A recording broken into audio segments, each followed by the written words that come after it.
নমস্কার। বাংলা সেরা গল্পে সবাইকে জানাই স্বাগত। শুরু করছি আজকের গল্প। গল্পের নাম পুনর্মিলন। লিখেছেন প্রেমেন্দ্র মিত্র। হিরণময়ীর ব্যস্ততার আর সীমা নাই। বড় ঘরটা অমলার জন্যেই থাক, কি বলো গো? ছেলেপুলে তো তারই বেশি। খানিক বাদে আবার ঘুরিয়ে আসিয়া বলেন, কিন্তু বিমলাকে কোন ঘরটা দেওয়া যায় বলো তো? তার আবার কচি ছেলে। স্বামীর প্রতি ফরমাস অনবরতই হইতেছে। আর একটা স্টোভ আনাও বাপু, কচি ছেলের ঘর যখন তখন দরকার হবে তো, ও একটাই হবে না। আজকাল আবার যা মশা, মশারি তুমি দুটো না হয় কিনেই আনো। ওরা ছেলে মানুষ, সব গুছিয়ে কি আনতে পারবে? ছোট মেয়ে ক্ষান্ত সঙ্গে সঙ্গে ব্যস্ত হইয়াছে। আমি মা নদীর সঙ্গে শোবো কিন্তু বলে রাখছি। হ্যাঁ মা, স্টেশনে এখনও লোক পাঠানো হলো না? নদী 8টার ট্রেনে যে আসবে। নদী বোধ হয় হিন্দুস্তানি হয়ে গেছে মা, সেখানে নাকি বাংলা কথা বলবার একটা লোকও নেই। ছোট মেয়ে ও তাহার নদিদি পিঠোপিঠি দুই বোন। বিবাহের পূর্বে দুইজনকে ঠিক যমজের মতো দেখাইত। দুইজনে ভাবও ছিল অত্যন্ত বেশি। এক দণ্ডের জন্যও ছাড়াছাড়ি হইত না। তাহার পর নদীর বিবাহ হইয়াছে। আজ 5 বৎসর দুই বোনে দেখা নাই। ক্ষান্তর বিবাহের সময় দেখা হইবার কথা, কিন্তু শেষ পর্যন্ত নদীর স্বামী লিখিয়াছিল, সময় বড় খারাপ, ছুটি চাহিলে মিলিবে না, কামাই করিলে চাকরি যাইবার সম্ভাবনা। সুতরাং এবার আর এতদূর যাওয়া সম্ভব হইল না। ক্ষান্তর বিবাহের রাত্রি নদীর অনুপস্থিতিতে ম্লান হইয়া গিয়াছিল। তারপর এতদিন বাদে নদী আসিতেছে। শুধু নদী নয়, এ বাড়ির সবকটি মেয়েই অনেক দিন বাদে প্রথম এইবার মিলিত হইবে। বাড়িময় উৎসাহ, আনন্দ, ব্যস্ততার তাই আর সীমা নাই। হিরণময়ীর পুত্র সন্তান হয় নাই, কিন্তু তাহার জন্য তিনি দুঃখিত নন। মেয়েগুলি তাহার প্রাণ। বড় মেয়ে অমলার খুব ঘটা করিয়া কাছেই বিবাহ দিয়াছিলেন। তখন স্বামীর কারবারের অবস্থা ভালো, আঁচলা আঁচলা টাকা রোজ আসিতেছে বললেই হয়। তাহার পর মেজ মেয়ের বিবাহে কিন্তু অত ঘটা আর সম্ভব হইল না। ভাটার টান তখনই শুরু হইয়াছে। বড়লোকের ঘরে না হইলেও মেজ মেয়ের বিবাহ সৎপাত্রেই হইল। পাত্রটি বিদ্বান, ইঞ্জিনিয়ারিং পাশ করিয়া সুদূর বর্মা মুলুকে চাকরি পাইয়াছে। অত দূরে মেয়ে পাঠাইতে হিরণময়ীর আপত্তি ছিল, কিন্তু শেষ পর্যন্ত স্বামীর কথায় প্রবোধ মানিলেন। মেয়ে ছেলের আর দেশ বিদেশ কি? স্বামী যেখানে লইয়া যায় সেই তাহার দেশ বলিয়া নিজেকে বুঝাইলেন বটে, কিন্তু কমলা প্রথম স্বামীর ঘর করিতে যাইবার সময় কাঁদিয়া কাটিয়া এমন অস্থির হইলেন যে 5 জনে ধরিয়া রাখিতে পারে না। সব মেয়েরই মায়ের প্রতি টান অত্যন্ত বেশি, কিন্তু তাহারও ভিতর কমলাকে আলাদা করিয়া ধরা যায়। মায়ের চেয়ে সে কম কাঁদিল না। স্বামী ধমক দিয়া শেষে বলিলেন, মেয়েকে শ্বশুরবাড়ি পাঠাতে কাঁদলে অকল্যাণ হয় তা জানো? অকল্যাণের ভয়ে হিরণময়ী কান্না থামাইলেন, কিন্তু চোখের জল থামিল না। অমলা কমলার পর সেজ মেয়ের বেলা নামের ঠিক মিল আর খুঁজিয়া পাওয়া যায় নাই। তাহার নাম বিমলা। বিমলার বিবাহে একটু নূতনত্ব আছে। সে ইতিহাস এখনও হিরণময়ী সবিস্তারে পাড়ার লোককে বলিয়া বেড়ান। স্বামীর কারবার তখন ফেল পড়ে পড়ে। কলিকাতার বড় রাস্তার প্রাসাদোপম বাড়ি বিক্রি করিয়া ছোট একটি গলির ভিতর ভাড়াটে বাড়িতে তাহাদের দিন কাটিতেছে। স্বামী কারবারে ভাঙন ঠেকাইবার বৃথা চেষ্টা করিতেছেন। সঙ্গে সঙ্গে কমপনে বিমলার জন্য ভালো পাত্র খুঁজিবার চেষ্টায় হয়রান হইতেছেন। মেয়েদের মধ্যে বিমলাই সবচেয়ে সুন্দরী। আর কিছু না হোক, সুন্দর দেখিয়া একটা জামাই করিবার তাই হিরণময়ীর বড় ইচ্ছা ছিল, কিন্তু সেই ইচ্ছা বুঝি আর পূর্ণ হয় না। হয়রান হইয়া ব্রজগোপালবাবু এক জায়গায় কথাবার্তা প্রায় ঠিক করিয়া ফেলিয়াছেন। পাত্রটির অবস্থা ভালো, কিন্তু চেহারা ভালো নয়। তাহার উপর দোজ বরে। হিরণময়ী এ পাত্রে বিবাহ দিতে একান্ত নারাজ ছিলেন। কিন্তু শেষ পর্যন্ত স্বামীর কথায় মত দিতে বাধ্য হইলেন। এ পাত্রকে জবাব দিলে আর ভালো পাত্র মিলিবে কিনা সন্দেহ। তবু তো মেয়েটার খাইবার পরিবার দুঃখ থাকিবে না। কিন্তু বিমলার ভাগ্য দেবতা অনুরূপ বিধান করিয়াছিলেন। বিমলার বর হঠাৎ আপনা হইতে আসিয়া ধরা দিল। মামাতো ভাইয়ের কাছে পাশ পাইয়া হিরণময়ী মেয়েদের লইয়া থিয়েটার দেখিতে গিয়াছিলেন। সারাক্ষণ মুগ্ধ হইয়া থিয়েটার দেখিয়াছেন এবং গভীর রাত্রে ছ্যাকরা গাড়ি করিয়া বাড়ি ফিরিবার সময় থিয়েটারের নটিরা সত্যই সুন্দর না রং মাখিয়া এমন রূপবতী হইয়া থাকে, ঘর পোড়ার দৃশ্যে সত্যই রঙ্গমঞ্চে আগুন লাগিয়াছিল কিনা ইত্যাদি সমস্যার আলোচনায় এমন তন্ময় হইয়াছিলেন যে আর কিছু লক্ষ্য করিবার সময় পান নাই। বিমলা তবু একবার বলিয়াছিল, একটা মোটর তখন থেকে আমাদের পেছনে আস্তে আস্তে আসছে মা। হিরণময়ী সে কথায় কান দেওয়া আবশ্যক মনে করেন নাই। তার পরের দিন নূতন এক ঘটক আসিয়া হাজির। ব্রজগোপালবাবু তো নিজের সৌভাগ্য বিশ্বাস করিতেই পারছেন না। তাহার মতো বামনের ভাগ্যে এমন চাঁদ মিলিবে এ কথা তিনি কেমন করিয়া বিশ্বাস করিবেন? ব্যাপারটা অসাধারণ। হাতিবাগানের বিখ্যাত দত্ত পরিবারের ছোট ছেলের সঙ্গে তাহার মেয়ের বিবাহ প্রস্তাব লইয়া ঘটক আসিয়াছে। ব্রজগোপালবাবু ঘটককেই কি যে সম্মান করিবেন ভাবিয়া পাইলেন না। আমতা আমতা করিয়া বলিলেন, আপনি পরিহাস করছেন না তো? আমার মেয়ে তাদের দাসীগিরি করারও যোগ্য নয়। তাদের পছন্দই কি হবে? ঘটক হাসিয়া জানাইল, আপনাকে সেসব ভাবতে হবে না মশাই। যার কোণে সে নিজেই পছন্দ করেছে, এখন 4 হাত এক করলেই হয়। সত্যই ব্রজগোপাল বাবুকে ভাবিতে হইল না। দত্ত পরিবারের সকলের আদরের ছোট ছেলে নিজে যাহাকে পছন্দ করিয়া বিবাহ করিতে চাহিয়াছে তাহাকে অবহেলা করিতে কেহ সাহস করিল না।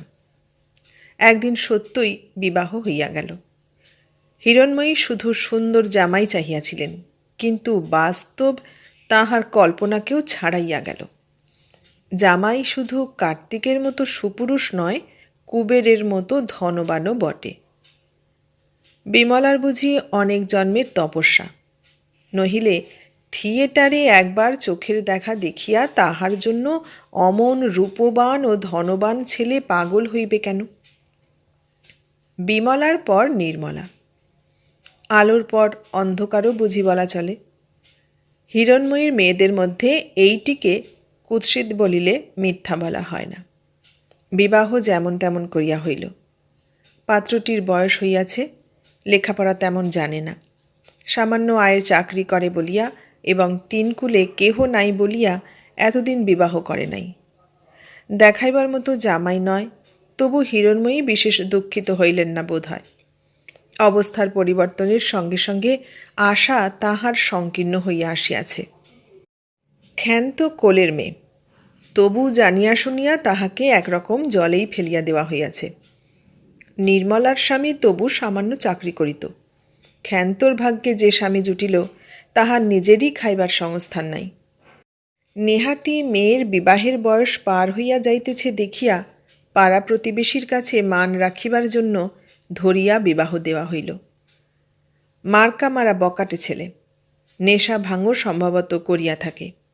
আপাতত সে একরকম ঘর জামাই হইয়াই আছে। ক্ষান্তর বিবাহের সময়ও হিরণময়ী সব মেয়েদের আনাইতে পারেন নাই। পয়সার অভাব, তাছাড়া বুঝি মনে মনে একটু লজ্জাও ছিল। তাহার পর 5 বৎসর কাটিয়াছে। ব্রজগোপাল বাবু পূর্বের অবস্থা আর ফিরিয়া পান নাই সত্য, কিন্তু কারবার ভাঙনের কিনারায় আসিয়া আবার একটু ভালোর দিকে ফিরিয়াছে। হিরণময়ী সচ্ছল অবস্থার দিনে কি ব্রত করিয়াছিলেন, অর্থাভাবে সে ব্রত এতদিন উদযাপন হয় নাই, এতদিনে হইবে। কিন্তু ব্রত উদযাপনটা গৌণ ব্যাপার। সেই উপলক্ষে সমস্ত মেয়েদের একত্র দেখিতে পাওয়াই মুখ্য। মেয়েরা নিজের নিজের সংসার লইয়া ব্যস্ত। এ সুযোগ পেলে আর কখনো দেখা হইবে কিনা সন্দেহ। হিরণময়ী স্বামীকে সেইরূপ বুঝাইয়াছেন। ব্রজগোপালবাবু আপত্তি করেন নাই। সবার আগে আসিল কমলা, সঙ্গে তাহার স্বামী প্রভাসও আসিয়াছে। প্রভাস একেবারে পুরোদস্তুর সাহেব। শ্বশুর বাড়িতেও হ্যাট কোট প্যান্ট পরিয়া আসিয়াছে। কমলারও অনেকটা বিবির মতো বেশভূষা। ক্ষান্ত তো দিদির শাড়ি পরবার ধরন দেখিয়াই অবাক। দিদির সঙ্গে ভালো করিয়া কথা কহিবার তাহার সাহসই হয় না। হিরণময়ী এবং ব্রজগোপালবাবুরও কেমন একটু বাঁধো বাঁধো ঠেকে। কমলা, মায়ের সেই অত্যন্ত ন্যাওটা মেয়েটি, কেমন যেন পর হইয়া গিয়াছে। মুখে যাহার কথা ফুটিত না, সে আজকাল ফরফর করিয়া কথা বলে, দু একটা ইংরাজিও সেই সঙ্গে জুড়িয়া দেয়। একটু রোগা হইয়াছে, কিন্তু তাহাতে আরও যেন ছেলে মানুষ দেখায়। ছেলেপুলে হয় নাই, বোধহয় আর হইবেও না।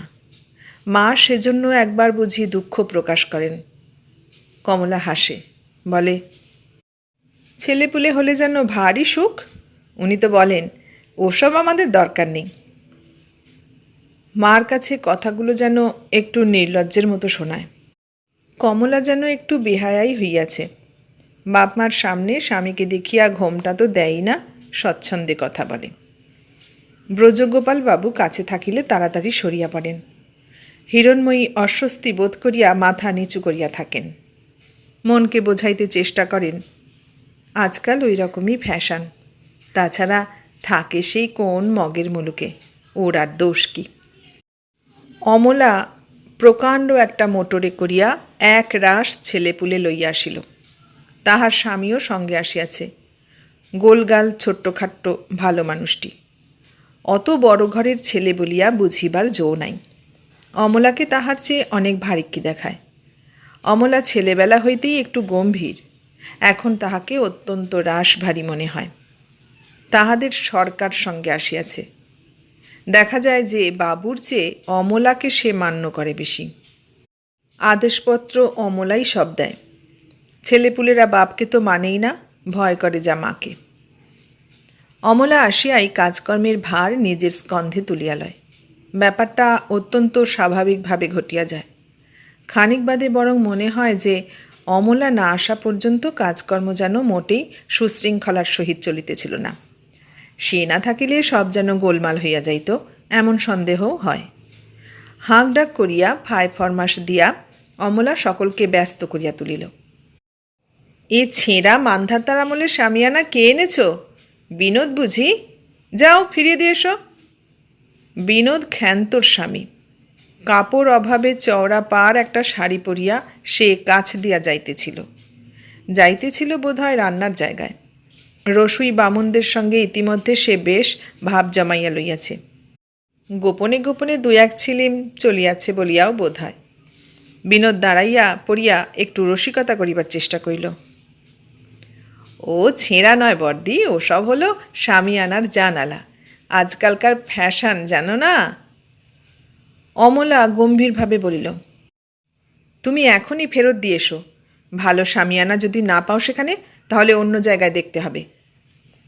অমলার কণ্ঠস্বরে কিছু একটা আছে। বিনোদের রসিকতার উৎসাহ একেবারে নিভিয়া গেল।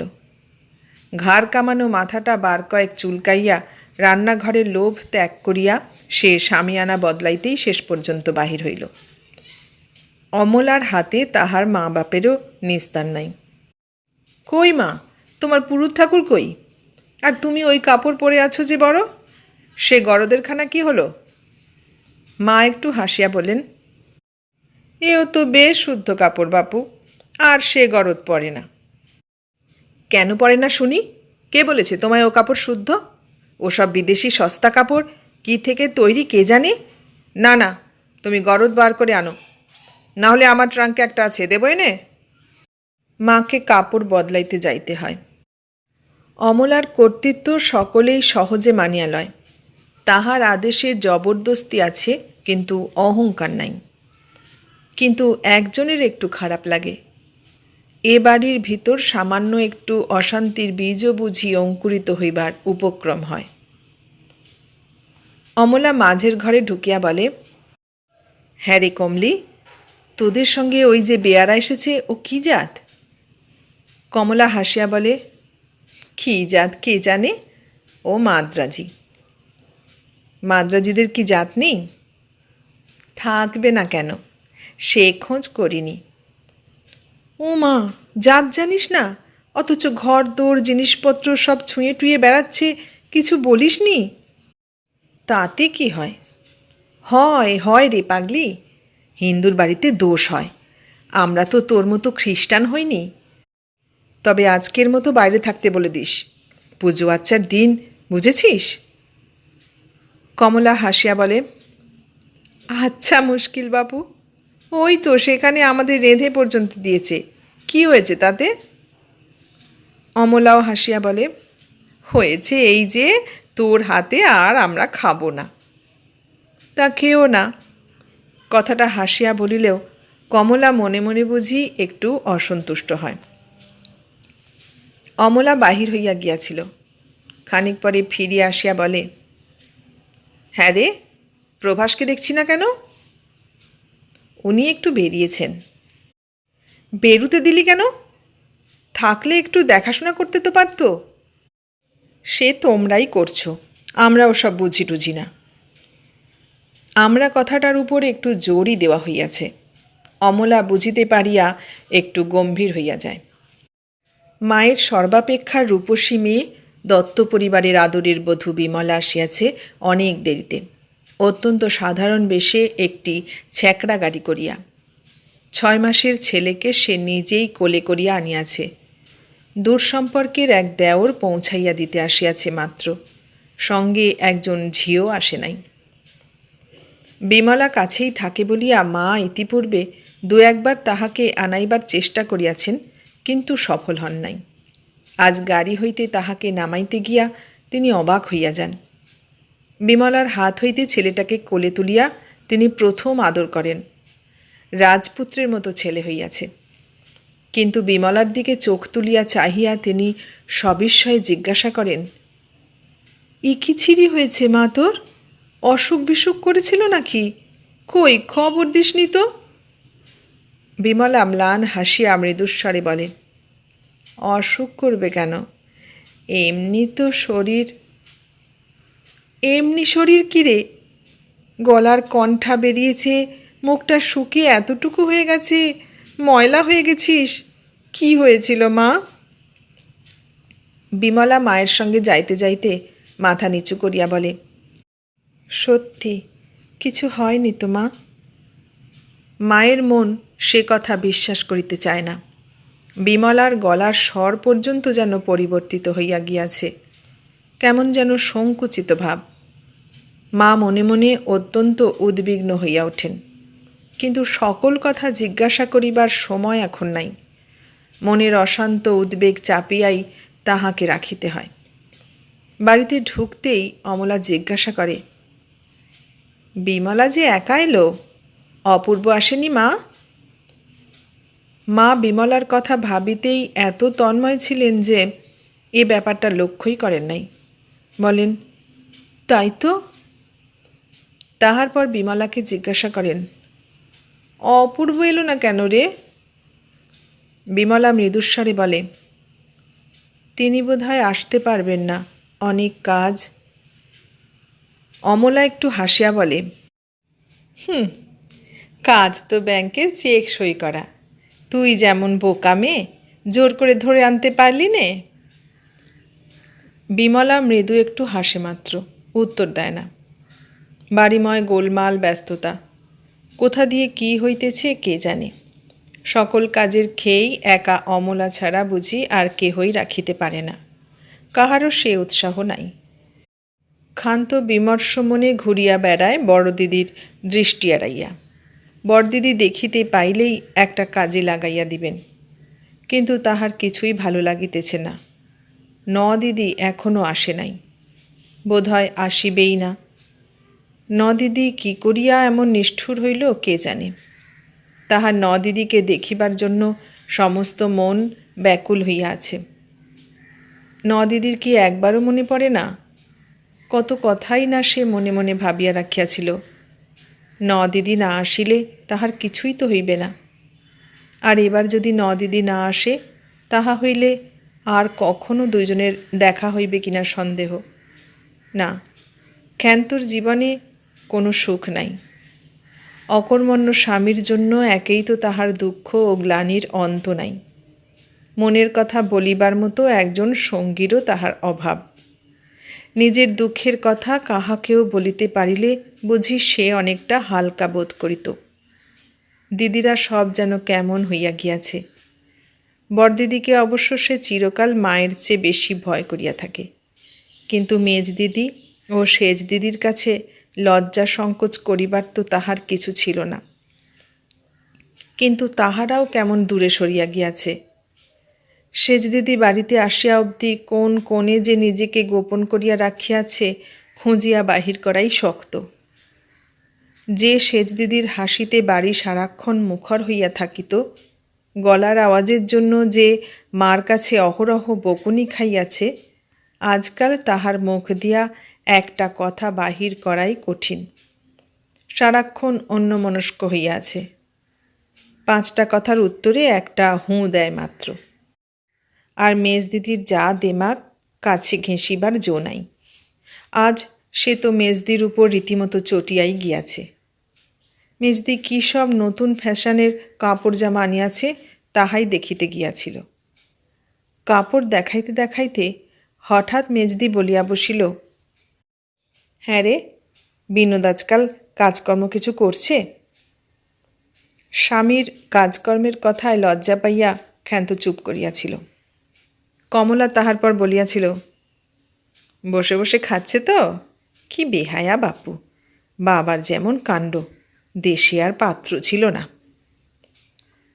কথাগুলো হয়তো ক্ষান্তর প্রতি সহানুভূতি দেখাইবার জন্যই বলা হইয়াছিল, কিন্তু ক্ষান্ত প্রসন্ন হইতে পারে নাই।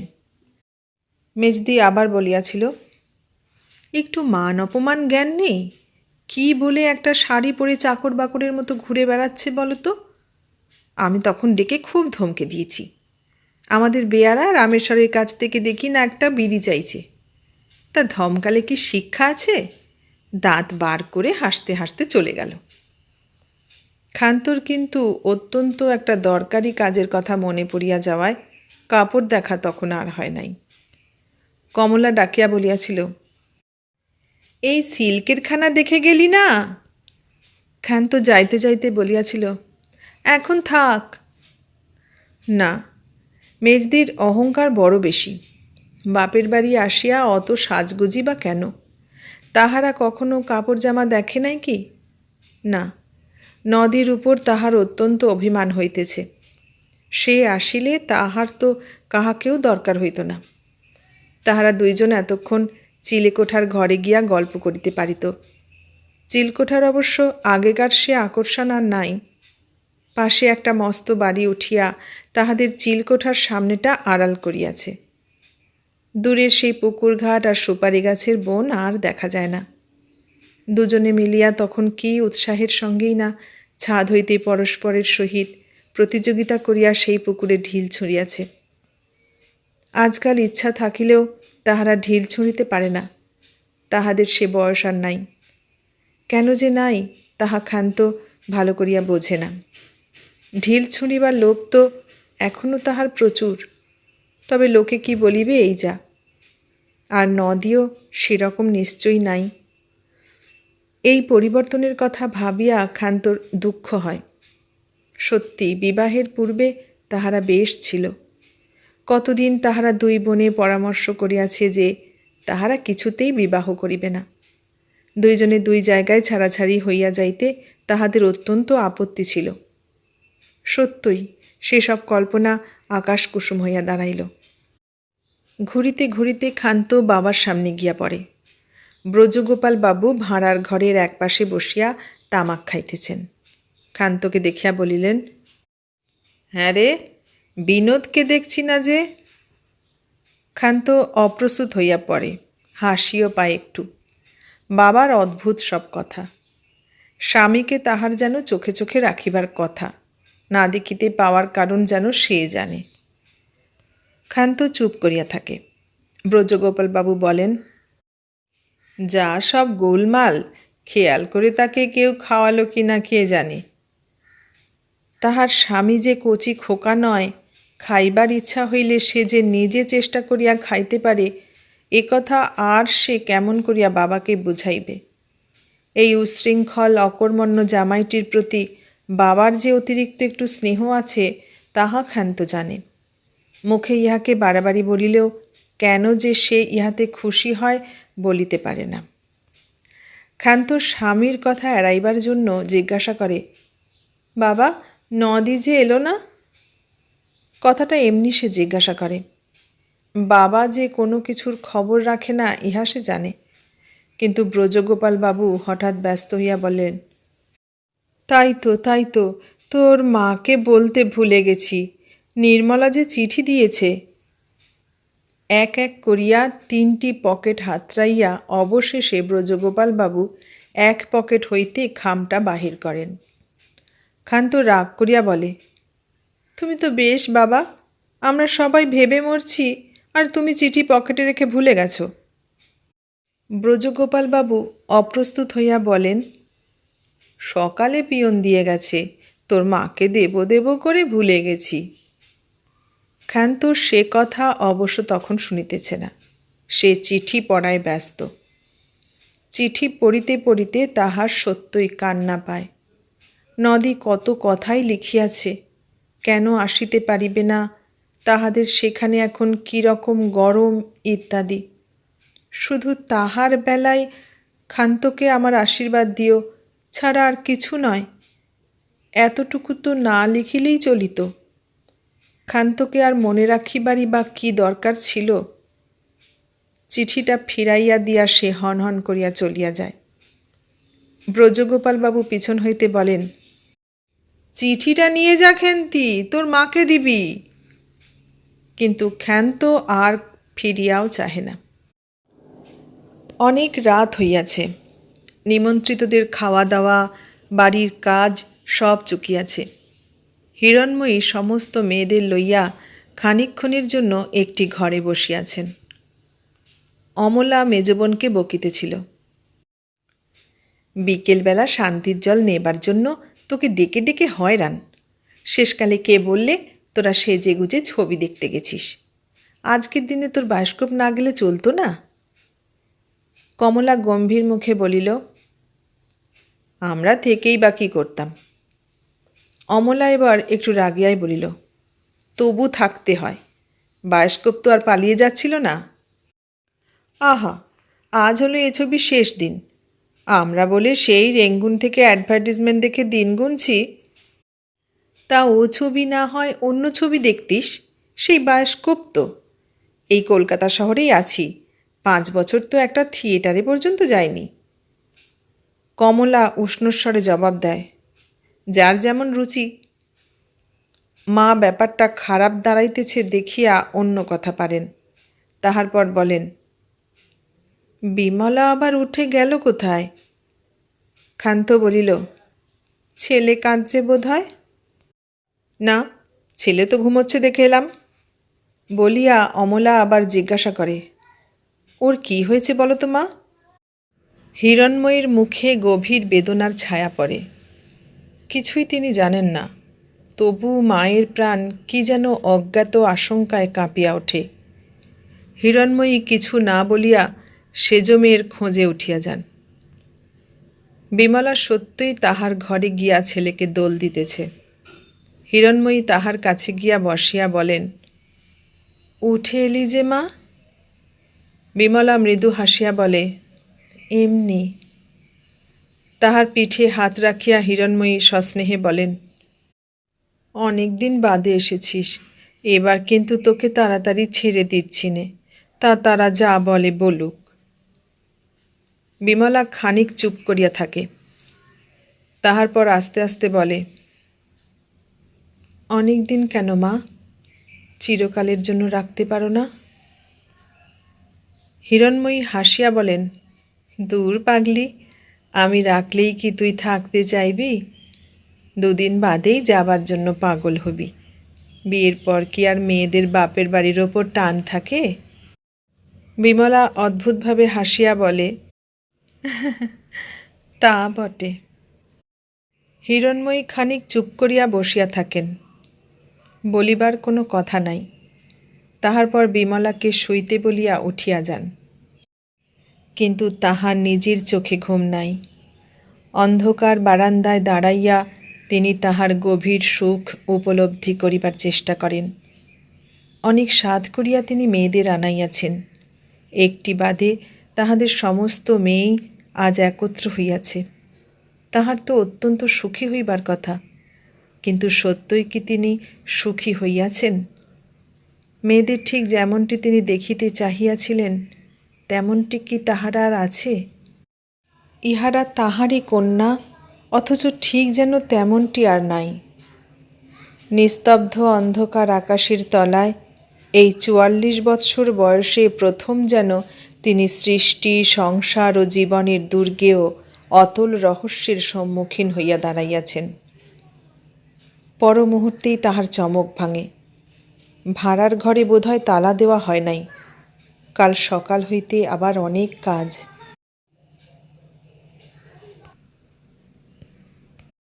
এতক্ষণ শুনলে প্রেমেন্দ্র মিত্রের লেখা গল্প পুনর্মিলন।